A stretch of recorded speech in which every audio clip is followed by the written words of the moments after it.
तक 12th तक खूब बढ़िया से पढ़ाई करते हैं, लेकिन वो लोग 12th के बाद जो मिडिल क्लास के बच्चे होते हैं वो ग्रेजुएशन करने जाते हैं तो देखते हैं कि यहाँ पर ग्रेजुएशन की इतनी ने हालत खराब है कि 6 साल 5 साल 7 साल भी लग जा रहे हैं ग्रेजुएशन कंप्लीट करने में। तो इसको सर कैसे सुधारा जा सकता है, किसको इसको बेहतर बनाया जा सकता है, क्योंकि ये भ्रष्टाचार से भी थोड़ा अलग है। देखिए, शिक्षा व्यवस्था ध्वस्त है बिहार में। खाली सेशन तो उसका एक बहुत छोटा सा पहलू है, सेशन का डिले होना। पूरी शिक्षा व्यवस्था ही ध्वस्त है। एक लाइन में अगर मैं आपको बताऊं तो यहाँ स्कूल में खिचड़ी बट रहा है और कॉलेज से डिग्री बट रहा है।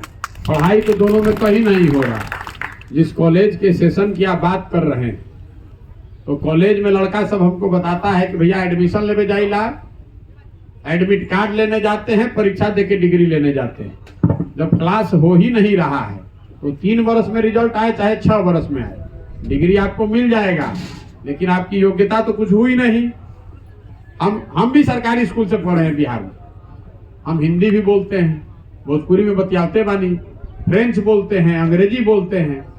अब आप यहाँ से लड़का जो पढ़ के आज निकल रहा है उसको शुद्ध अपन नामों बोले नहीं किया, आप डिग्री ले सकते हैं, लेकिन जब आपने पढ़ाई की ही नहीं तो जीवन में आप कहाँ खड़ा होइएगा? आपको मजदूरी ही करना पड़ेगा जीवन भर। तो शिक्षा व्यवस्था ध्वस्त है, उसको बनाने के लिए नई व्यवस्था बनानी पड़ेगी। ये शिक्षा व्यवस्था क्यों ध्वस्त है? क्योंकि समता मूलक शिक्षा व्यवस्था बनाने के नाम पर पूरे 30 साल में बिहार की शिक्षा व्यवस्था नियोजित शिक्षकों और उत्क्रमित विद्यालयों का जाल बना दिया गया है। हर जगह बिल्डिंग बना दिया, नाम के लिए शिक्षक नियुक्त कर दिए, ना उसका कोई समायोजन है, ना उसकी गुणवत्ता पर ध्यान है।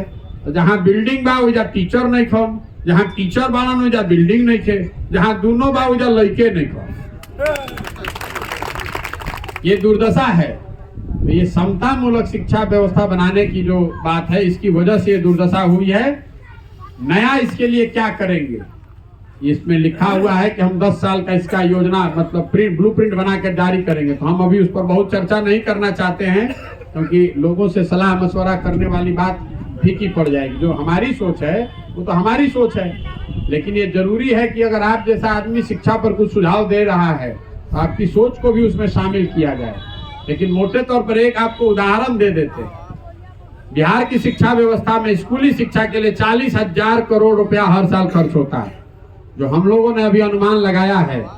अगर इसमें से 15,000 करोड़ रुपया आप हटा दें, 1/3 जो शिक्षा व्यवस्था की राशि है इसको हटाकर हर साल नई शिक्षा व्यवस्था बनाने में लगाएं, तो नेतरहाट का आपने नाम सुना होगा। नेतरहाट बढ़िया, सबसे बढ़िया बिहार झारखंड जब एक रहे तो सबसे बढ़िया स्कूल नेतरहाट था। तो नेतरहाट जैसा हर प्रखंड में एक विद्यालय बनाने के लिए करीब 15,000 करोड़ रुपया का खर्चा है।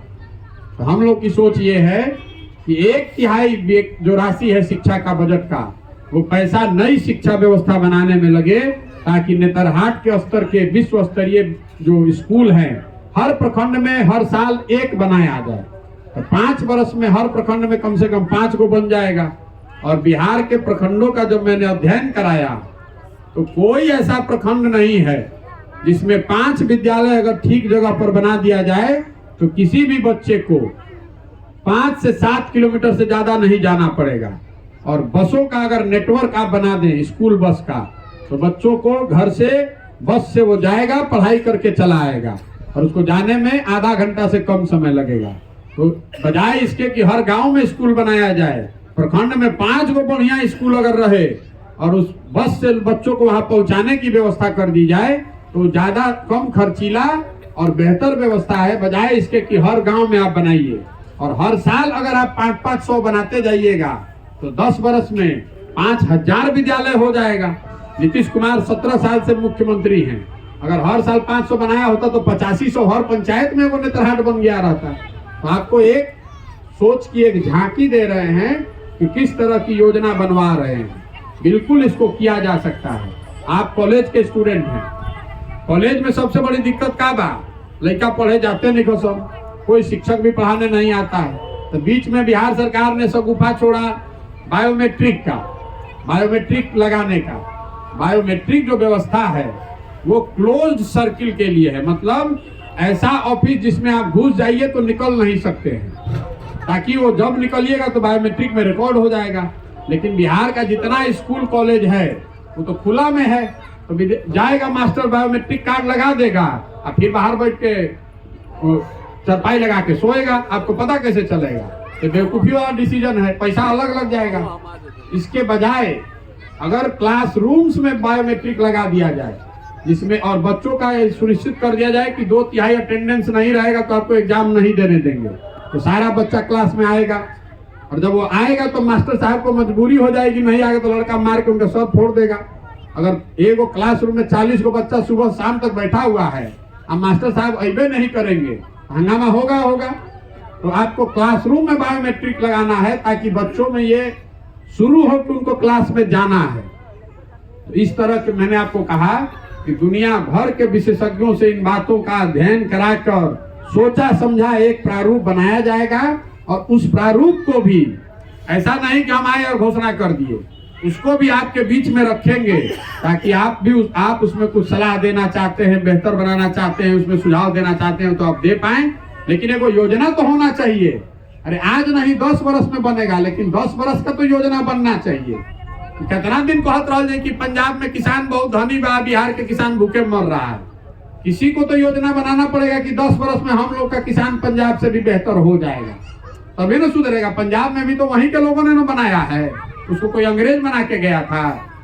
पंजाब के जमीन से बिहार का जमीन ज्यादा उपजाऊ है, मेहनत आप भी उतना ही कर रहे हैं, लेकिन सरकार और लोग मान लिए हैं, अरे भैया वो तो पंजाब में न होला, पंजाब के न किसान इतना कमाला, हमनी के तो यह दशा बा। तो किसी को 10 साल के नजरिए से योजना बनानी पड़ेगी कि हम लोग के पास तमिलनाडु से ज्यादा फैक्ट्री कैसे लगेगा, बिहार का किसान पंजाब से बेहतर कैसे बनेगा, हमारा एजुकेशन सिस्टम केरल से ज्यादा बढ़िया कैसे होगा। महाराष्ट्र में, केरल में, दोनों जगह ये व्यवस्था लागू है जो हम आपको बता रहे हैं। स्कूल को गांव पर ले जाने के बजाय गांव के बच्चों को स्कूल कैसे पहुंचाया जाए, इसकी व्यवस्था शुरू में की गई है। बस से अगर 50 लड़का जा रहा है, अगर रउआ मालूम हो कि मान ली बस आए चाइना कि 2 किलोमीटर दूर पर बढ़िया स्कूल बा, तो लड़का का अपन कोई 100 रुपया ले जाए कंधा पर बैठा के, बजाय इसके कि आपके घर के बगल में स्कूल है, साला पढ़ाई नहीं हो रहा है वहाँ। नेतरहाट पूरा राज्य में एगो था, तो पूरा बिहार भर का आदमी अपना बच्चा को पढ़ाई करा के वहां भेजता था, भैया नेतरहाट चला जाएगा तो लड़का का जीवन बन जाएगा। वो व्यवस्था बनाने की जरूरत है। ठीक है, अगर अब आपका और कोई सवाल नहीं है तो मैं माफी के साथ अब इसको खत्म करना चाहेंगे। अगर कोई बहुत भारी किसी का सवाल है तो कर ले।